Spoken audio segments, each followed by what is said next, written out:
Sisreciyim efendim. Ne? Sisreci. Yani ahşap doğal parkelerin bakımını yapıyorum.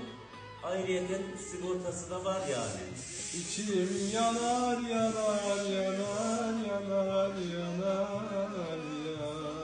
İçim kanar kanar kanar kanar.